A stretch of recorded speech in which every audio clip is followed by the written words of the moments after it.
To date, the 12 individuals on that poster board over there have been charged with the first degree felony of engaging in organized criminal activity. And there's a possibility that more people will be charged as we peel the layers back from this criminal enterprise. From January 2012 until we took them down, this group made over $15 million in transactions from their gambling business. And in an 18-month period starting in January 2015, they conducted over $9 million in transactions. So far, we have seized hundreds of thousands of dollars, and as we look more closely at bank accounts, we anticipate seizing even more. In this one location here, we found several safes and tens of thousands of dollars, and some of the safes were very difficult to find. We discovered hidden rooms and a bunker. There's a huge walk-in safe that looks like it belongs in a bank that was here. And in the many rooms, there were dozens of guns found, assault rifles, pistols, boxes and boxes of ammunition of all calibers, and body armor. Lieutenant Ruben Diaz of the Sheriff's Department will talk more about the guns and the other items that they discovered in just a moment. As your district attorney, I go around the county talking to people in all different neighborhoods. Some people don't even know what a game room is. So just to be clear, these are businesses that have 8-liner machines in them. They're like slot machines, and people bring money to play the games hoping to win cash prizes. That's what makes it illegal. It's illegal gambling. So why do we care about these game rooms? Why do we go after them? Why are we going to try to shut down every single one in Harris County? It's because it's a cash business. First of all, the machines are not regulated, so they can be changed by the owners to rip off every customer that brings their hard-earned money in there to spend. But secondly, they are a target for hijackers. We have many, many aggravated robberies, and I've seen many capital murders committed in and around game rooms. And game rooms are located in strip centers, where we all live, where we go to pick up our cleaning, get our nails done, go eat. We do not want these places in our neighborhood. And that's why we used our resources to conduct a long-term investigation that will hopefully keep this particular criminal organization from ever starting up again. Because we are not satisfied anymore with going after the attendants and the clerks in these game rooms. What we've been doing is doing undercover operations and charging the clerks with misdemeanors. So they get out of jail in a few days and the game room never misses a beat. It just keeps going on.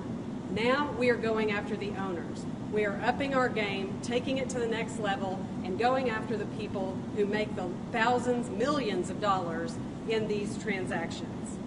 So this is just the beginning. I want to let you know that we have other illegal game rooms on our radar. And if you own 1 or 2 or 3, you could be next. People deserve to feel safe when they go shopping in their neighborhood, when they know there's a strip center right behind their back fence. They deserve to feel safe there. They shouldn't worry that there could be an aggravated robbery or worse that's occurring right in their backyard. At this time, I'd like to introduce Lieutenant Ruben Diaz from the Sheriff's Department to discuss exactly what we found. Hi, I'm Lieutenant Ruben Diaz with the Harris County Sheriff's Office. Just wanted to say that the Harris County Sheriff's Office Game Rooms Task Force, along with the Harris County Fire Marshal's Office and the DA's office, we were assisting in executing 3 separate search warrants at 3 illegal game rooms here in the local area. In that effort, we were able to seize like 400 motherboards from the game rooms, at least 6 illegal gambling devices that were being used in those game rooms, and we were able to seize $87,000 in revenue that was was being used in those game rooms. Part of this search in here, as the DA was talking about the guns that were seized, there were at least 90 guns that were seized in this building itself. And out of those, it was like 35 pistols that were seized. So this has been a really good haul for law enforcement to be able to get this stuff off the street and to make life safer for the citizens in Harris County.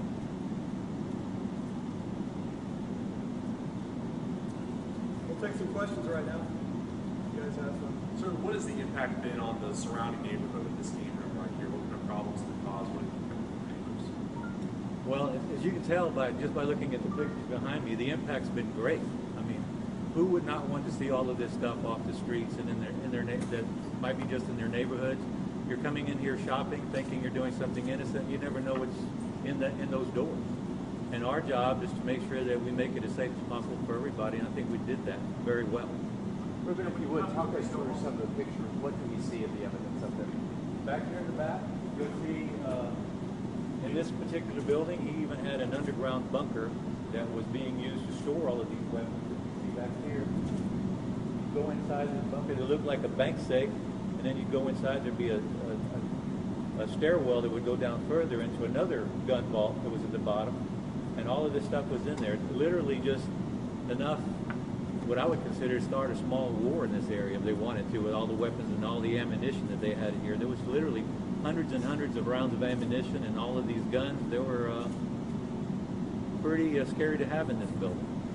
You've been with the Sheriff's Office a long time. How does this compare to anything you've seen in Harris County? This is one of the largest seizures of guns that I've seen in one particular spot, with all of that ammunition being taken at one time. This has been an ongoing investigation being handled by the DA's office, and as you can tell, it's been a great effort. Tell us a little bit about some of those firearms, Well, there's all kinds of ammunition, guns in there, automatic weapons, pistols. These that you see down here, they're not illegal weapons, but they're just like these down here at the bottom are 22 Rugers that they shoot. Fully automatic weapons on the bottom, and all of this ammunition on the top. Yeah. All right. But just kind of tell us a little bit about, like, I had no idea, I've never seen one of these. These drums are used to shoot 22 rounds at the same time through these barrels up here. You see? These are shotgun shells up here. Higher caliber up here. they're not over here. Okay. Can you just tell us, Go ahead, get to the you don't mic. have I'll to point, take you that. can tell us. Yeah. So anyways, you can see all of the different types of calibers that are up here. These are automatic weapons. These are bandoliers that are used to carry shotgun shells. These are a higher caliber round up here. All of the pistols up here, this is automatic pistols. Shotguns, just all kinds. Collectibles, were they legally held aside? They may have been bought with legal assets? It's hard to tell. It's part of the organized crime investigations being conducted now. That's why all of this stuff is taken. The ongoing investigation will reveal that later as to how a lot of these will go on. Does this operation seem to have any other locations? At this time, we're only concentrating here. We have 6. We have five game rooms. Yeah. 5 game rooms owned by these defendants that we have seized and are going to shut down.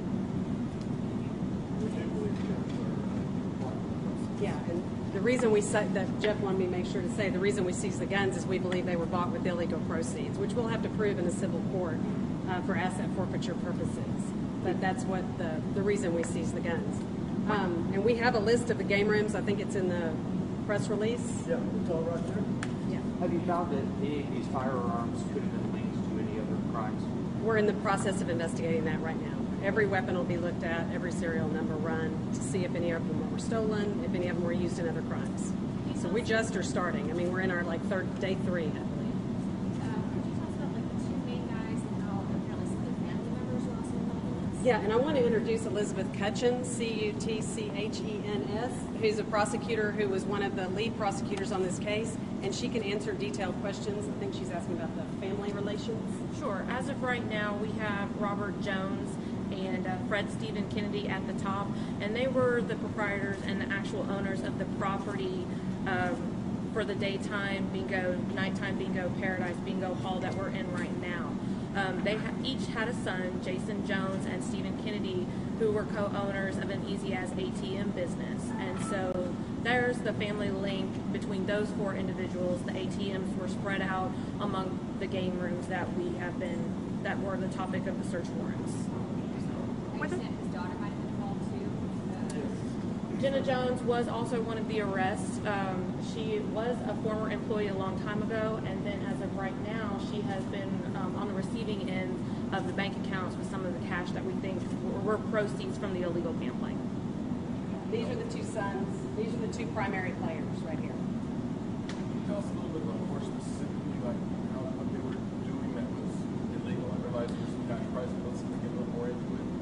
of right now, what we have is we have Robert Jones and Fred Kennedy as the owners of the Paradise Bingo Hall for what we're in right now. They each had individuals who had obtained DBAs for daytime and nighttime bingo. They were also arrested as well. What we believe was happening is that Easy As ATMs had placed ATMs inside each of the game rooms, and that essentially there was no legitimate funds that were actually filling the ATMs. And so what financials have told us so far, what we believe is that the funds that were being put in by citizens into the games, into the illegal gaming devices, the 8-liners, those were being taken and then put into the ATMs that were inside of the game rooms. And so all of those funds were going into the various bank accounts as opposed to legitimate funds funding the ATM business. So any kind of background you can give all these guys? Obviously, they've been around for a while. We know so far that Robert Jones and Fred Kennedy have owned the Paradise Bingo Hall that we're in right now since 1999. We do have cases. At one point, there was a Paradise game room that was being operated in this facility as well. We have cases going back to October of 2013. For the most part, what we see is that all of these individuals were living pretty comfortable lives with no work history. So other than that, that's about all I have at this point. We're still, again, that's all part of our ongoing investigation that we're delving. But for the most part, nobody had any previous work history.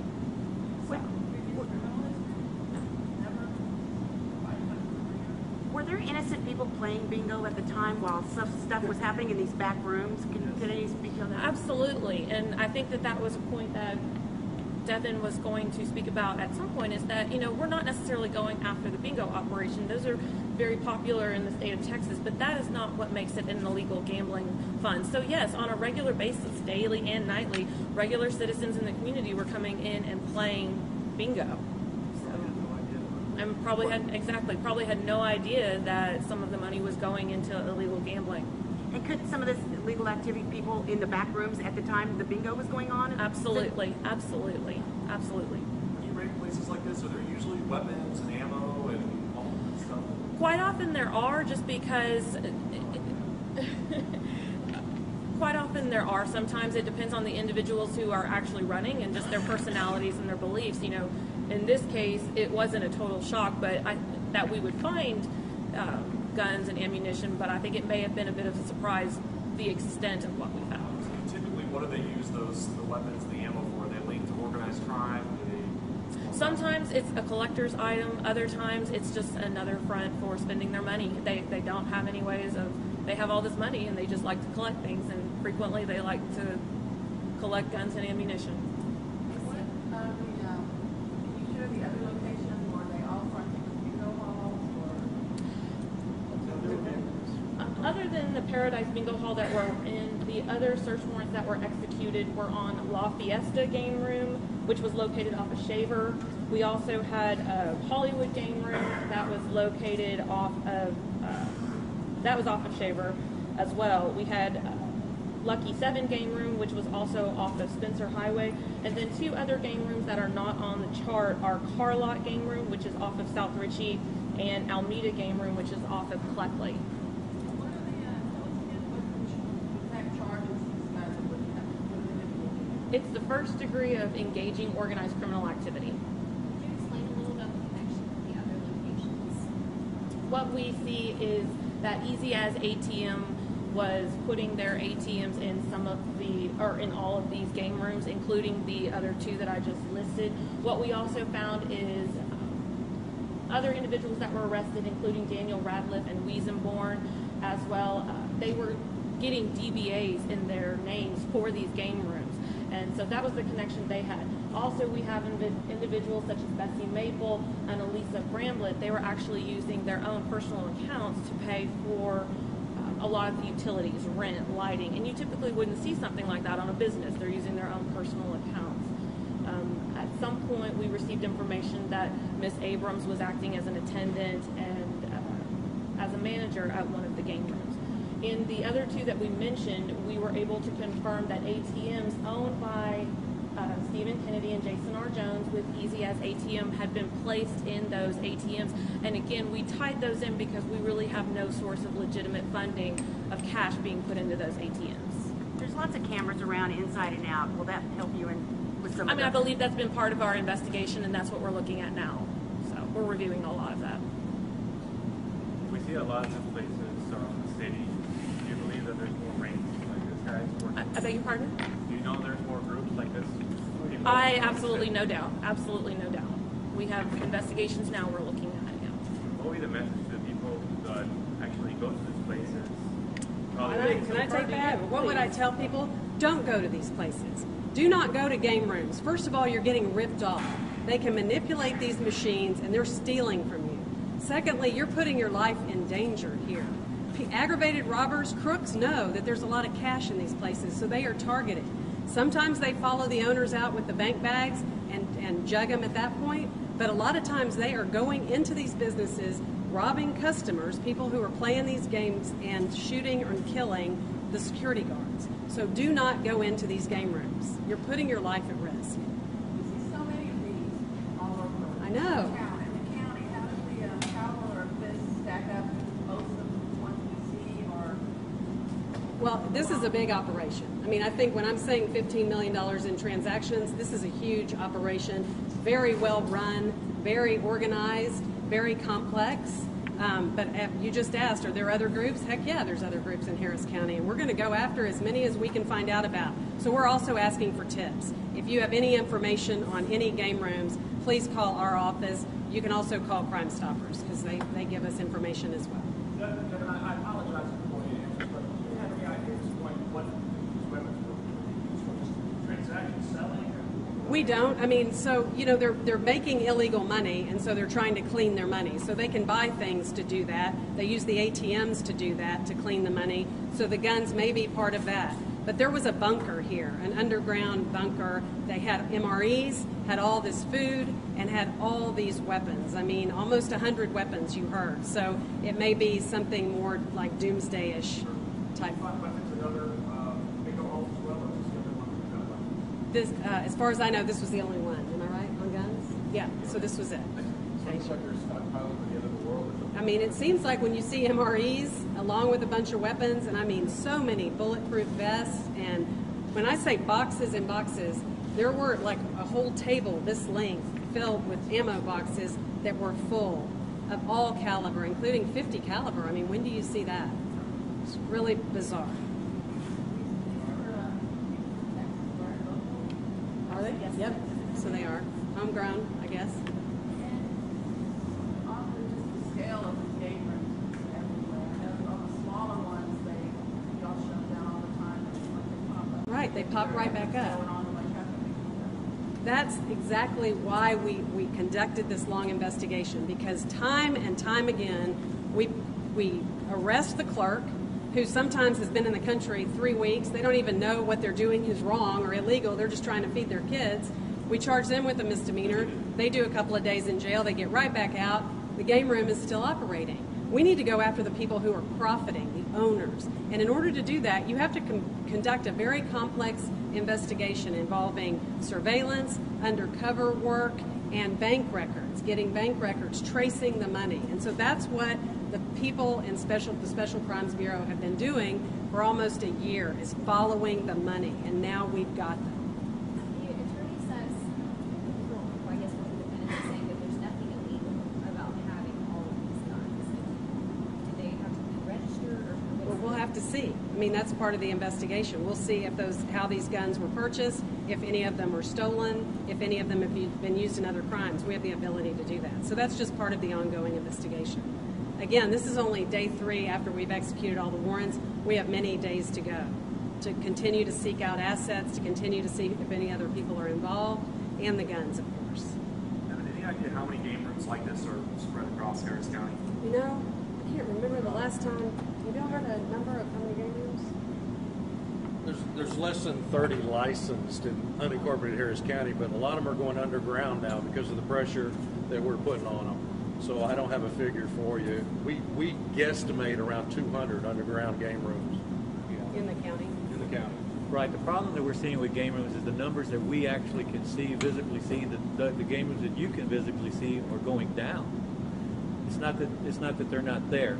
Like the captain said, they're going underground, and we need tips. We need help from the citizens when they hear about these things. Call us, call Crime Stoppers, let us know what they are, let us investigate it, and put a stop to these operations. But they're getting more difficult to find because of the obvious thing. They see what we're doing. We're going to put a stop to it as long as we can find out about it.